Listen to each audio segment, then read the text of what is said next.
Welcome to the Tech Talks Daily Podcast, where you can learn and be inspired by real-world examples of how technology is transforming businesses and reshaping industries in a language everyone can understand. Here is your host, Neil C. Hughes.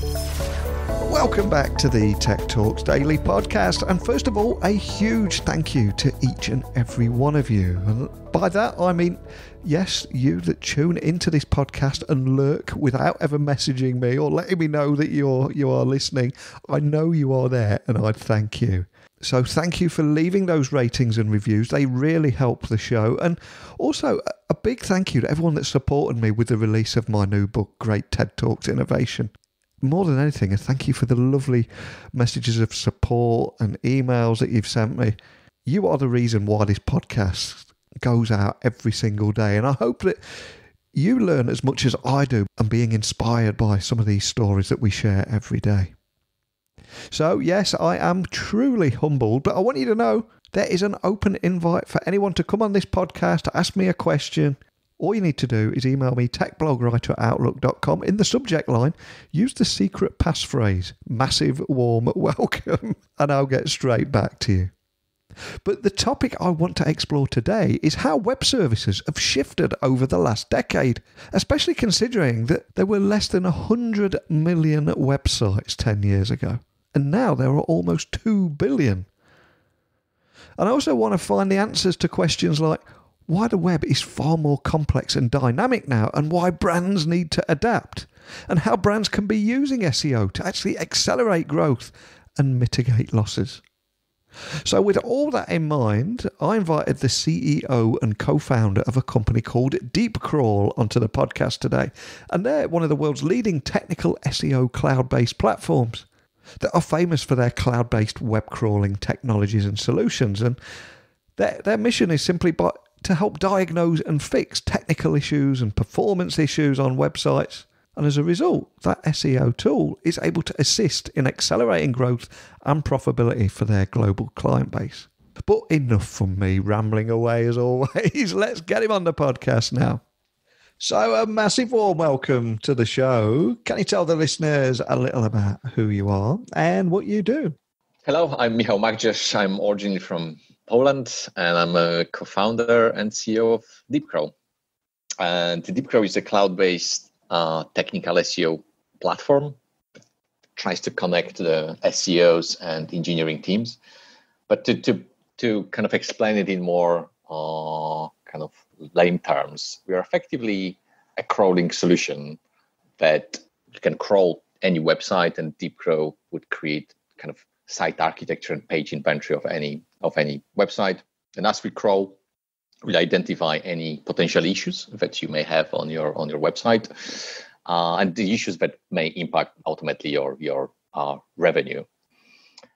And what's important in here as well, that DeepCrawl is used as a kind of monitoring tool, so you can repeat any crawl and schedule a monitoring of your crawls. And DeepCrawl report on any changes as well. So if anything changed on your website, and that being driven by the code changes that you apply to your website, or maybe inventory changes, a new content that you added to your website, any of these changes, DeepCrawl can flag and alert you if any of these changes can impact your revenue. So that's DeepCrawl. And we all have a lot of people listening with their own websites and their own businesses and all that kind of thing. And I've got to ask, so what kind of issues does DeepCrawl flag as a rule? Is this just like a list of the big offenders that it solves? Yes, I think we have now over 200 issues that we report on, starting from basic things like broken pages. So if you have a page that is broken, or maybe the link is incorrect, we will report on these. Any issues with indexation, which is quite a complex topic because there are so many ways you can make page indexable or non-indexable.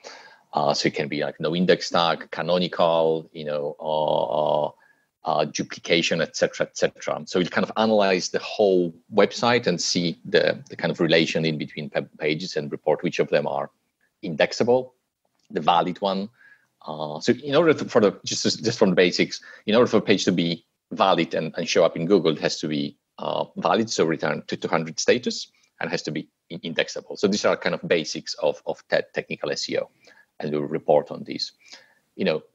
Any issues with like site performance, like the speed, any issues with duplication. So you may have great content, but it's duplicated. So you have many pages kind of showing the same content, etc., etc. So that's, as I said, it's over 200 reports, and we try to make most of the reports actionable. So try to kind of, it may sound strange, but even if we have 200 reports, we really try to make it the number as small as possible. So each of these reports is still kind of actionable and gives something useful to our users.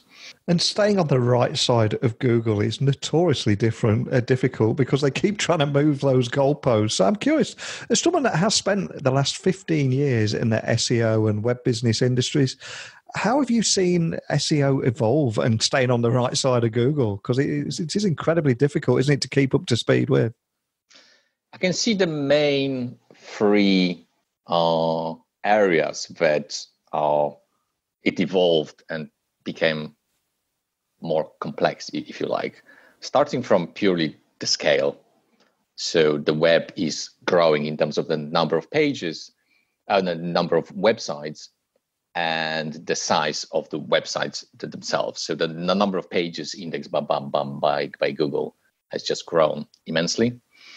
Then the complexity of the web and complexity of Google algorithm.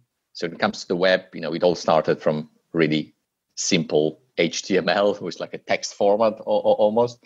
The HTML, somebody who knew HTML would be considered even as an HTML programmer engineer now. Every kid can hack HTML.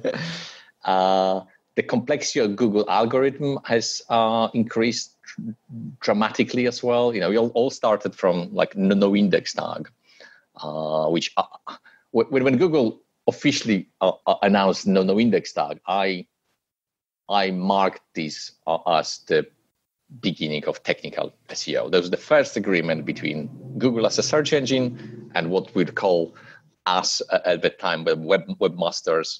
A first agreement that, okay, if you add this no index tag, we will interpret this as you don't want this page to be indexed.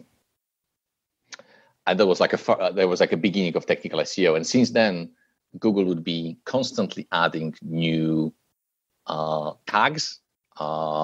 So something like hreflangs, for example. So if you say, but this page is in English and targeting English audience, and you may have another page which is effectively duplicate of this, but it will be in French, targeting French audience, and you can mark your pages to tell Google exactly these signals.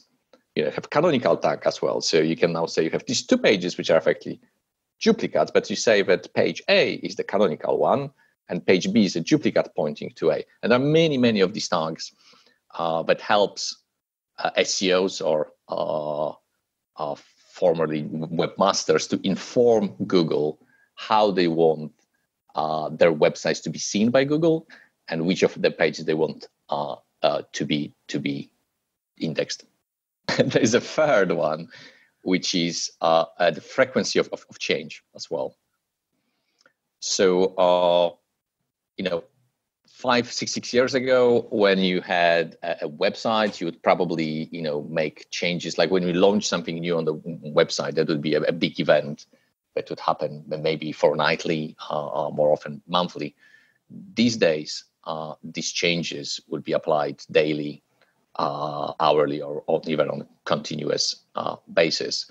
So in a nutshell, we have a website that is much bigger, much more complex, and being changed on much frequent basis. And another topic I feel I've got to bring up, because I've recently caught my nephew saying to my my mother, "What, Nan? Why are you typing that when you can just use your voice?" And this got me thinking as well. I mean, how much do you think voice search will end up changing search engine optimization? Because it feels like there's a big change on the horizon here as the younger generations increasingly use their voice rather than text-based searching. Absolutely, the voice search took the act of searching, if you like, from your home environment or your office environment, where most of the searches would be done on your laptop when you were typing things. It took it out of this home and office environment outside. So people now are able, and they are searching on the go. So you walk the street and you fancy, Thai food, and you just type Thai restaurants, and Google will tell you the Thai restaurants that are around the area you are in, potentially some ratings, etc., etc. So it added another factor to active searching, which is the geolocation that you are you are in. And if you combine it with some other changes in algorithm, Google can combine what you search for with the geolocation you are in, and even the historical searches as well. So even saying one word, actually that creates a much longer search query if you combine these other attributes that Google can add to your search query based on the geolocation and your historical searches.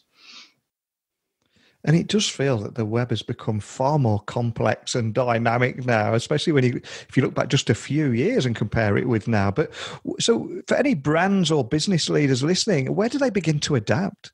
It's an interesting quick question. I think they have to look at all these three factors that I mentioned. So the size, the complexity, and the frequency of change, and really think about it hard, how they can manage this process, because the process has become triple complex, if you like, and that just highlighted the need for clear processes and tool sets that would support both the SEOs and engineers in any organization to manage this complex environment. And companies have to stay up to date as well with all the technical changes and all the changes to Google algorithm to really stay in the game.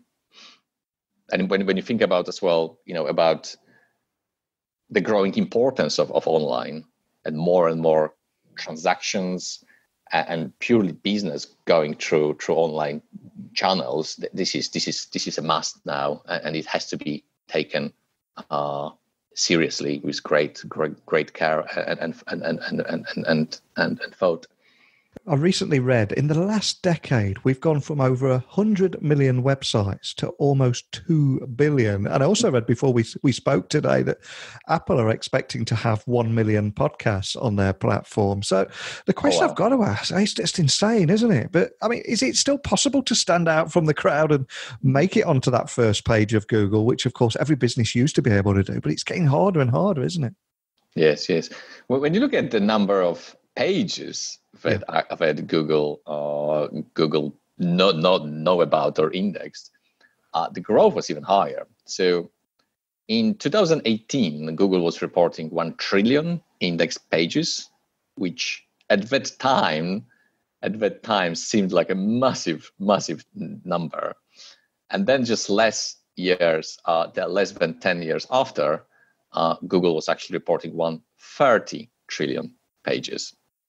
So we got 130 times more pages in Google that were indexed in less than 10 years, which highlights again the point that I was making. The web has grown in terms of number of websites, but each of these websites will be bigger as well. So another thing to point out in here, the brands need to understand that SEO or search visibility is not a sprint. It's a marathon. So you have to invest in this. You won't see the results overnight. but we need to keep investing it, and you will see the results and growth long term if you get this right. And if I can almost like revert this question as well, if you think about it and how difficult it is now to rank, to get your website there, it highlights even higher importance for the websites and companies that have already made it there. So if you already succeeded in SEO and you have your pages ranking there for the queries that drive you revenue, it's really paramount to put in place processes and technology to maintain these rankings. Because if you drop, it's really hard to get yourself back. And extension new product that we added to DeepCrawl called Automator was exactly the response to this problem, and it automates the code releases process to ensure that all the changes, quite frequent changes to your website, to your code in this really complex environment, that you know about any of these changes that may impact your revenue really early on, so you can fix them before they are launched to production, so you can fix them easily and effectively mitigate any risk of losing revenue. And I'm conscious we have talked a lot about the problems and the challenges ahead, but on this podcast, I do like to provide a lot of solutions as well. So can you tell me a little bit more about your work at DeepCrawl and how you're helping businesses overcome all these challenges that we've just talked about? It all starts with the scale. So if your website is relatively small, probably up to 100, maybe 1,000 pages, you can still kind of try to do this manually and kind of analyze it page by page and kind of manage this. If you have big websites that just become impossible for individuals to kind of manually test it. So that's where DeepCrawl comes in, and with a simple crawl that scans your website, it gives you the kind of like a blueprint of your website and tells you exactly where you got this right, where you didn't get this right, where are the areas for improvement, where are the potential risks, but you didn't get the setup or the technical health, and there are potential risk of you actually dropping from rankings. And then when you add to this the change, so this is your kind of the state of your website now, but the change of the websites are now evolving and changing constantly. So the websites that you see today, it's not going to be the same tomorrow, because you might release some code, you may have added some pages, you may have added some content, you might have added new category, etc., etc. And when you look at the Automator, this is exactly the answer to the change. How we can prevent the changes to be affecting your revenue. And what we've seen so far, analyzing the data from clients, is that approximately 35% of releases would have some smaller or bigger SEO defect. And if you don't kind of spot it and address it early on, these defects can accumulate as well over time, which in long term can result in you dropping in rankings and losing against your competitors. And as we said before, the competition is only growing.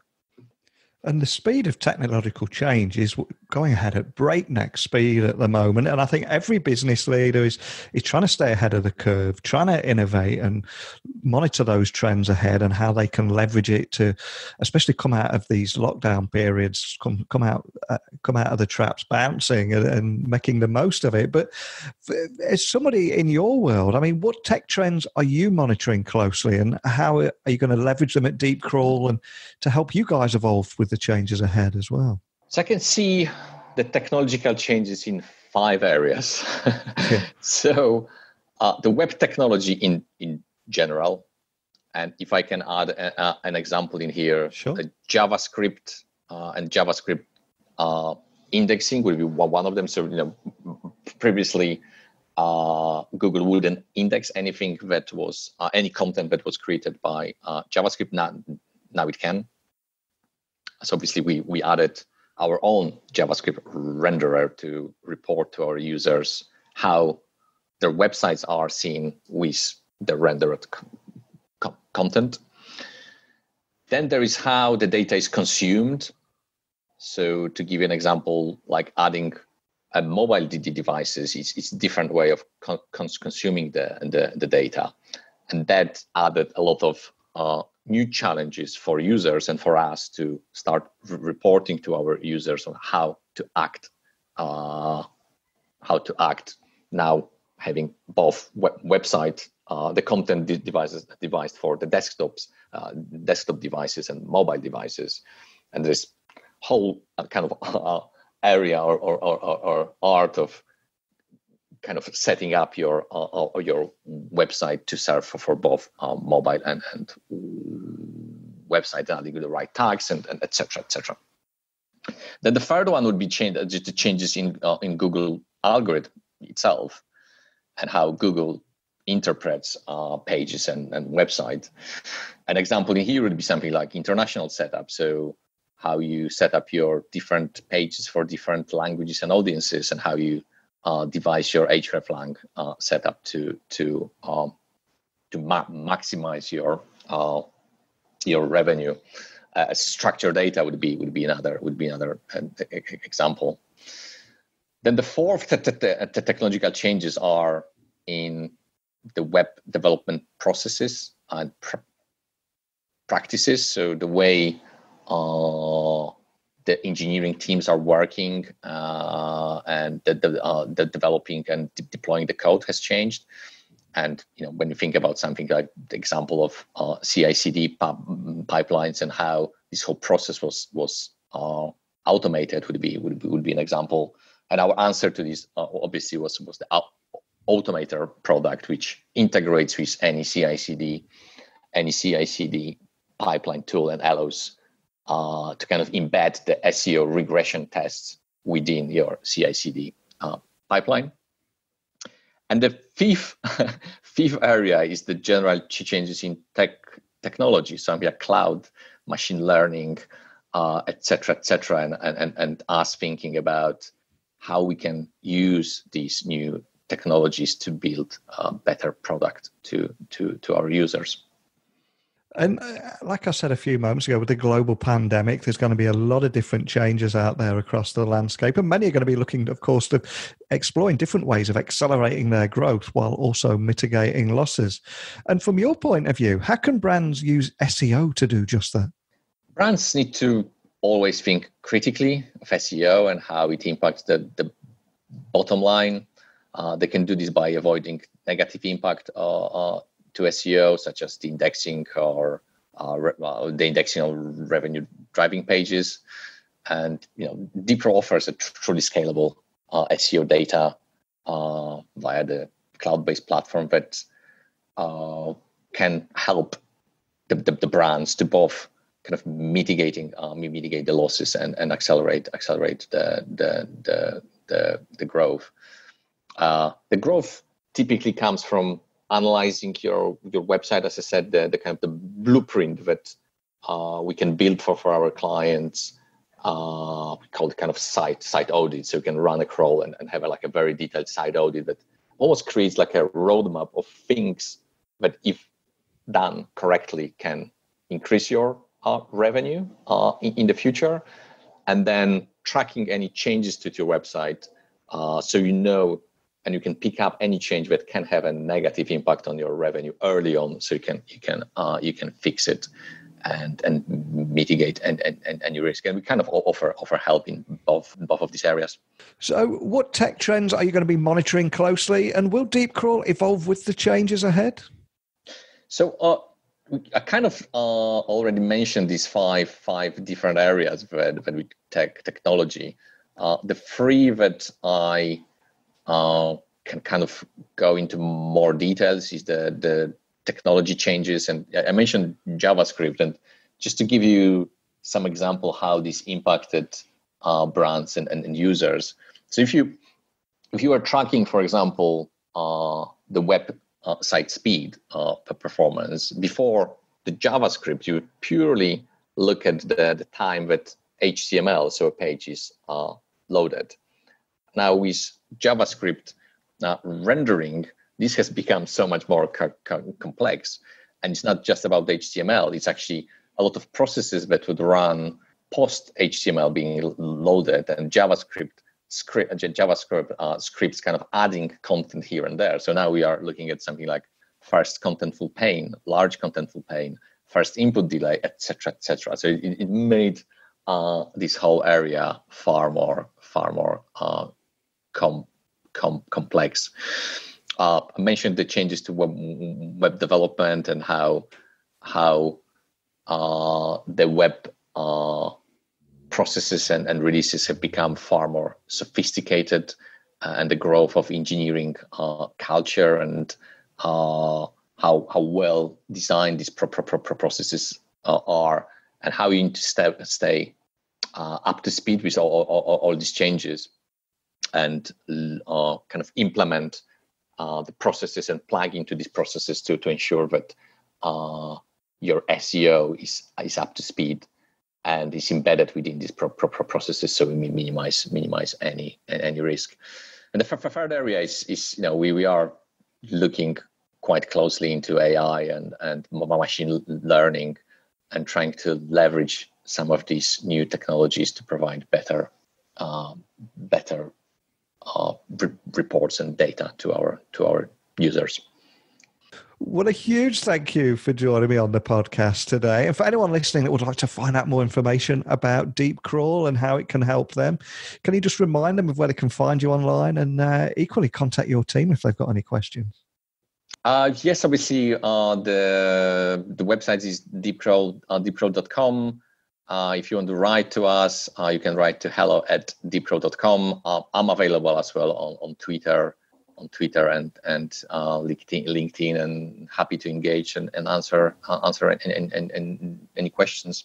I get the impression this is just the beginning of many, many more conversations to come, but I look forward to speaking to you again in the near future, and a big thank you for joining me today. Amazing. Great. So a big thank you to Michal for joining me on the podcast today. And I, for one, learned so much about why web services have shifted over the last decade, where there were less than 100 million websites to over 2 billion now. And yes, the web is far more complex and dynamic now, but brands can adapt. And in these uncertain times, they can also be using SEO better to accelerate growth and mitigate those losses. But as always, I turn the microphone over to you. Share your questions, messages, if you want to come on the show, whatever it is. techblogwriter@outlook.com. My website is techblogwriter.co.uk. Let me know and I'll get straight back to you. And for all you other lurkers out there, I'll return tomorrow, same time, same place. You know the drill by now. I'll have another guest lined up and ready to talk.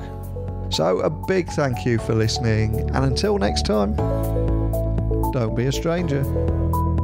Thank you for listening to the Tech Talks Daily Podcast with Neil C. Hughes. Remember, technology works best when it brings people together.